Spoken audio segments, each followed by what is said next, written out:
Hi guys, my name is Casey King and I'm the director of ACT Ottawa's spring production of William Shakespeare's A Midsummer's Night Dream. This play, I've been studying this play since I was 13 when I first saw the BBC production for television 1981 of A Midsummer's Night Dream. And it just captured my imagination at that time, and I've been reading it ever since. And now it is my pleasure and honor to be directing ACT Ottawa's spring of 2014 production. I hope, gentle viewer, that you are already aware of the plot of this play, but I will refresh you about the portion I am dealing with today. Okay, so this part of the plot involves powerful, ancient fairies. We have Oberon, who is the king of the fairies, and his wife and queen in her own right, Titania. Now, at the beginning of this play, all of nature is unbalanced because this couple is separated and arguing. They are fighting over a human child that Titania has taken possession of. And he is the Indian boy, the son of her deceased human handmaiden. Now, Oberon wishes to bring this boy into his court, but Titania refuses to allow this, instead keeping this boy close to her.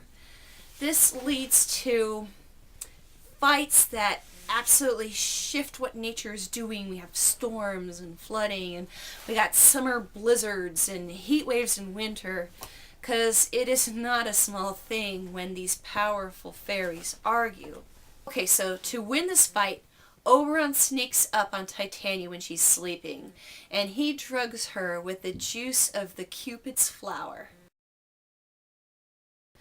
This causes her, when she wakes up, to fall in love with this truly ridiculous man with a donkey's head. Being drunk with love and obsessed with this new human, Titania loses her desire to keep the human child and does turn him over to Oberon. When Oberon is good and ready, he goes ahead and undrugs Titania and removes the spell, and she wakes up and is very, very embarrassed. But she reconciles with Oberon, and the whole balance in nature is restored by the end of the play. So, does anyone else have a problem with this? I mean, this is a comedy. This is supposed to be funny. Is this funny, though? Titania makes a fool of herself. She loses custody of the kid, and then is happy to be in love again with her manipulating husband? Really? This is what I call the problem of Titania. How do we reconcile it being funny that Titania is made a fool of in this way and so humiliated? The only thing that can make any sense so that this is a comedy is that Titania must deserve it. Somehow she must be in the wrong here to make it funny that she does this. So let's look at how Titania's been portrayed before. She is generally an unearthly beauty. In 1939, we have her blonde and sparkly and giggly like Glinda from The Wizard of Oz. In 1968, we have the gorgeous young Judi Dench painted green. And in 1999, we got the exquisite Michelle Pfeiffer. And her relationship to this human child is generally shown to be very maternal and loving.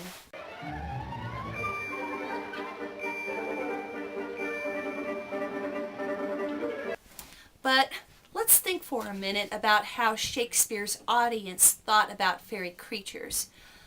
If we look at it that way, we can see that this Titania is probably not Shakespeare's Titania.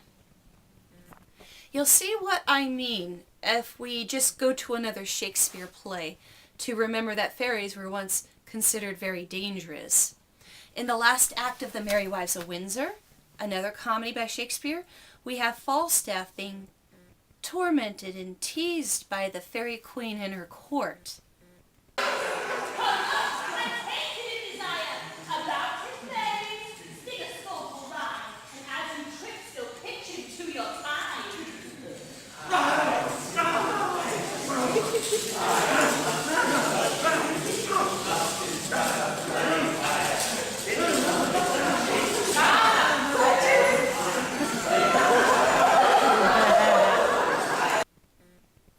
Also, if you look at the representations of the main fairy characters, like Puck, we see that these fairy creatures are often portrayed in ways very similar to demons and Satan. I mean, they have horns and hooves.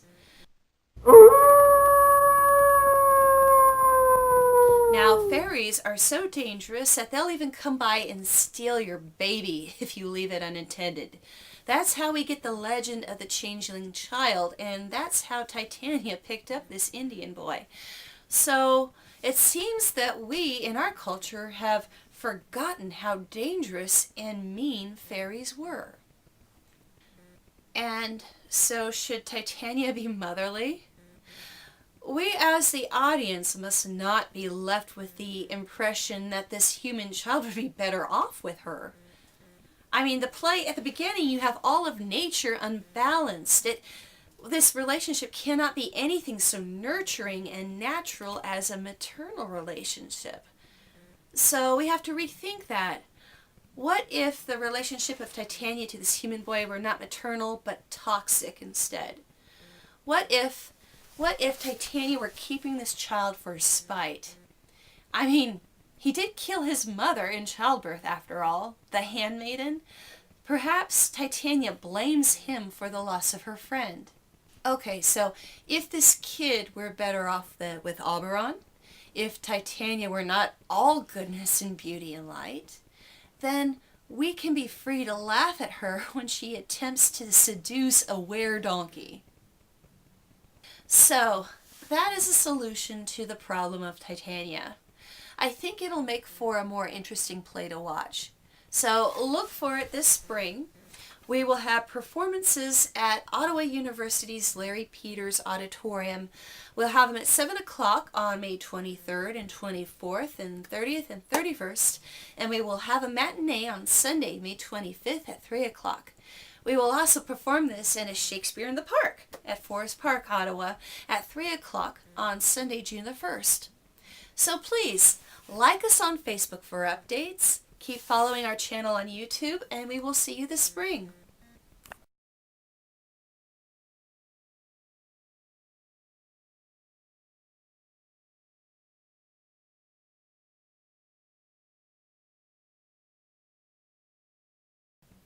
I have been studying this play since I was 13 years old when I first saw the 1981 BBC version. Good. I have been studying this play since I was 13 when I first saw the 1981 made-for-TV version on the BBC. It absolutely captured my imagination. Good. No! I have been studying this play since I was 13 years old when I first saw the 1981 BBC. Sit! BBC. I have been studying this play since I was 13 when I first saw the TV version in 1981. What can I get? I have been studying this play since I was 13 when I first saw the made-for-TV version from 1981. Oh, it absolutely captured my imagination. That was perfect. And like us on Facebook for updates. See you this spring.